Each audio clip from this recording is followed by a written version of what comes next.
PayPal is the official peer-to-peer payment sponsor of the NFL, so now your game day money moments are covered. From splitting tailgates to chipping in for tickets or food between friends, PayPal makes it fast and easy to send money, even to friends with eligible accounts on Venmo. Download the PayPal app and keep your game day moving. Not available in all regions where PayPal operates. We are on Sports Tonight here on ESPN Radio. ESPN2, we are presented by Progressive Insurance. Cam Pratt doing a tremendous job today of playing the wrong music for different themes. This is the Heat intro that they play. So we have... Do you think any of us on this show... Stop making everything about the Heat. How is that? I'm just saying you played Cheeseburger in Paradise for the Packers. Yeah, cheese. Everyone got it. Pistons, Cavs tonight. Spurs, Timberwolves tonight. Which one's more likely to go to Game 7? Spurs, Timberwolves. Agreed. Okay, so then you just made an insanely bold statement I want to hear more on. So you think the Cavs Pistons is donezo? Yeah, it's over. Tonight in Cleveland, it's done. Yes. You're letting everybody know that. It's done. Yes. Wow. Smalls, you're saying it's done too? Pistons are dead at this point. I said Minnesota, San Antonio more because of the confidence I have in Minnesota and Ant Edwards. Like his commentary after the game where he said he doesn't see anybody in the locker room that's worried. There's another basketball game. Come out, put your boots on, get ready to go to war. I think Minnesota is going to be really fired up for this game, and they've found interesting ways to win this postseason. They've very much had a next man up mentality. They've been a tough out, even when their backs are against the wall. So I wouldn't be surprised if we're looking at a Game 7 between these two, and if Minnesota takes it to San Antonio. And Knicks and Thunder.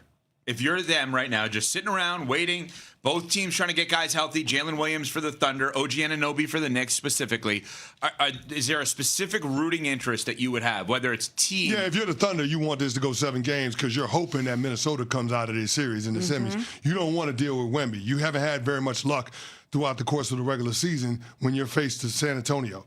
Right? You played 5 times, you only won 1 of those games. So you want it to be a 7-game series because that's the only chance that Minnesota has of coming out of that series. You also want it to go 7 because this has been an incredibly physical series. No doubt about it. Whoever you're going to face, you want them to be as worn down as possible. You want somebody to be tenderized. Exactly. No doubt. We're not going to cuss at them. No chance.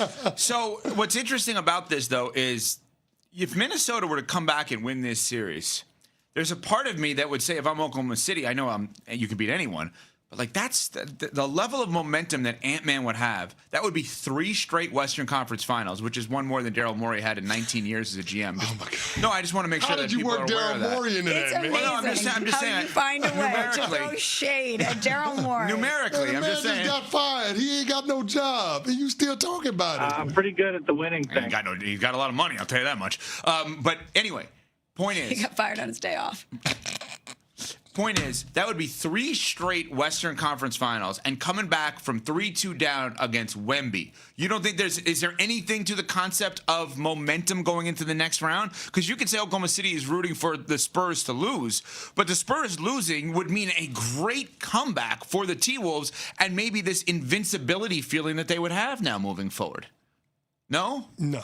No, okay. No. I tried. Sorry, Minnesota. I tried here. No. I tried. So are we just then? So 3 teams in your mind are really trending towards the finals? 3 in your minds. How many teams right now could you even envision in the finals? The Knicks, obviously the Thunder, and the Spurs. CC? Because you just wrote off Minnesota and you wrote off Detroit. I'm right. I'm really writing off. Well, yeah, because I think the Spurs could beat the Thunder. I do too. I And- could see 3 teams in the finals: Knicks, Yeah. Thunder, Spurs. All right, so let me. And even with that, the Spurs are number 3 on that list because Yeah. of the depth of OKC and obviously the muscle memory, the championship muscle memory. Let me make Not a case according to for Sam Cleveland. Mitchell, they're not. Well, let me make a case for Cleveland then. Go ahead. And I don't want this to be an anti-Knicks thing at all. I want this to be a pro-Cleveland thing. Cleveland has been good for the last few years since Donovan Mitchell has been there. Yeah. They make the coaching change from J.B. Bickerstaff, who is a very good coach. Obviously, you see what he's done with Detroit. They make the in-season trade with James Harden, who I do not think is a big game playoff performer, but the last couple of games he has played well, to his credit. They have tremendous depth. They can play double bigs. They have guys that have been there and done that, like Max Strus and Dennis Schroeder from either Olympics or playoffs or whatever. And they have a clear best player on the team. Again, so all these things, the Knicks can say the exact same thing. The Knicks are awesome. But the Cavs have a lot of things that you would look at and say, who am I going to go to in a big spot? Donovan Mitchell, no doubt. Can I play multiple ways? Yes, because I can play Allen and Mobley. And then if I want to take one of them out, probably Allen in that spot, can I go small ball? Yes, you can. You can do that, obviously, with Evan Mobley at center. And Max Strus is 6'5"-ish and big and strong enough to attempt to guard a bigger player. So, like, you can do things with them that I think would be versatile relative to lineups. So don't the Cavs have a lot of what it takes to potentially make a run to the finals? Yeah, the Cavs can score a lot. They can score with the Knicks. The problem is they don't play defense nearly as well as the Knicks. And that becomes the question. And that's the biggest difference between the Knicks last year and this year. Mike Brown did what Tom Thibodeau couldn't. Get Karl Anthony Towns to lock in on the defensive end of the court and play like a 7-foot player. So I respect everything that Cleveland has done this season.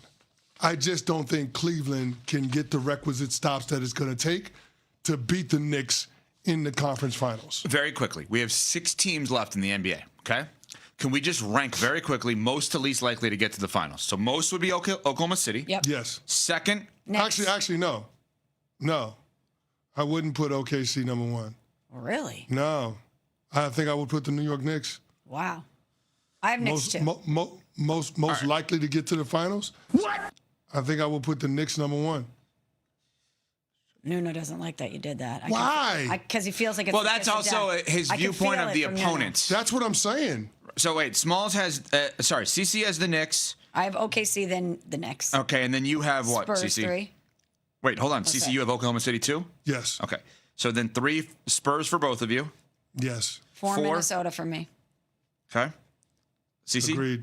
Mini for both of you at 4. Who's 5 then? Cavs. Cavs. Yep. And who's 6? So then 6 obviously would be Detroit. Detroit. Okay. So the real Sorry, Javante. The only Yeah, our bad. discrepancy Love ya. is most likely to get to the finals, which is in large part based on path. Small says, I don't care about the path. It's Oklahoma City. Have you not watched them? They haven't They're lost so the good. game. CC says, yeah, Oklahoma City's great. I could envision the Spurs beating them. The Knicks' path is much easier. Fascinating. Fascinating. Our buddy David Dennis Jr. will join us, weigh in on this and other things as well. Coming up next, we're on Sportsmanlike, presented by Progressive Insurance. Celebrating 30 years of the NBA on ESPN Radio. Kerr keeps it. Here's Pippen. Pippen outside the arc on the left. 8 on the shot. Hands back Jordan. Here's 6 on the shot. Jordan keeps the dribble. Jordan fights. Jordan hits Kerr. Kerr, 18-footer, good! And we're just getting started. The NBA is on ESPN Radio.